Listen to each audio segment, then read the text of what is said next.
राधे राधे दोस्तों, आप सभी का चैनल में स्वागत है। आज सुनेंगे अपरा एकादशी। ज्येष्ठ मास के कृष्ण पक्ष की एकादशी को अपरा अथवा अचला एकादशी कहा जाता है। इस दिन भगवान त्रिविक्रम की पूजा की जाती है। इसके करने से कीर्ति, पुण्य तथा धन की वृद्धि होती है तथा भूत प्रेत जैसी निकृष्ट योनियों से मुक्ति मिलती है।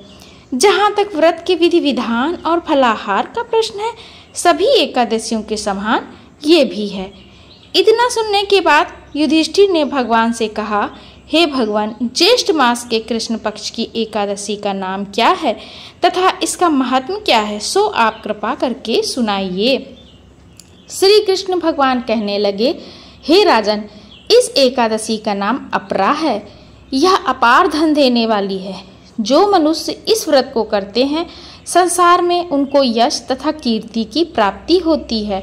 अपरा एकादशी व्रत के प्रभाव से ब्रह्म हत्या, भूत योनि तथा पर निंदा आदि तक के सब पाप दूर हो जाते हैं। इस व्रत से पर स्त्री गमन, झूठी गवाही देना, असत्य भाषण, कल्पित शास्त्र पढ़ना या बनाना, झूठा ज्योतिषी, झूठा वैद्य बनना आदि तक के पाप नष्ट हो जाते हैं।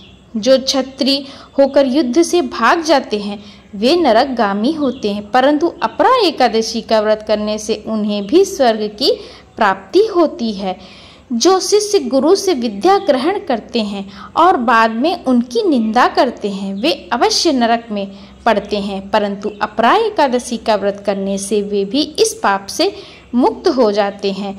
जो फल तीनों पुष्कर में कार्तिक पूर्णिमा को स्नान करने से या गंगा तट पर पितरों को पिंड दान करने से प्राप्त होता है, वही अपरा एकादशी का व्रत करने से प्राप्त होता है। मकर के सूर्य में प्रयागराज के स्नान से, शिवरात्रि का व्रत करने से, सिंह राशि के बृहस्पति में गोमती नदी के स्नान से, कुंभ में केदारनाथ या बद्रिकाश्रम की यात्रा, सूर्य ग्रहण में कुरुक्षेत्र के स्नान, स्वर्ण अथवा हाथी घोड़ा दान करने से, यज्ञ में स्वर्ण दान करने से अथवा नवप्रसूता गाय दान से जो फल मिलता है, वही फल अपरा एकादशी के व्रत से मिलता है। यह व्रत पाप रूपी वृक्ष को काटने के लिए कुल्हाड़ी है। पाप रूपी ईंधन को जलाने के लिए अग्नि, पाप रूपी अंधेरे के लिए सूर्य के समान है।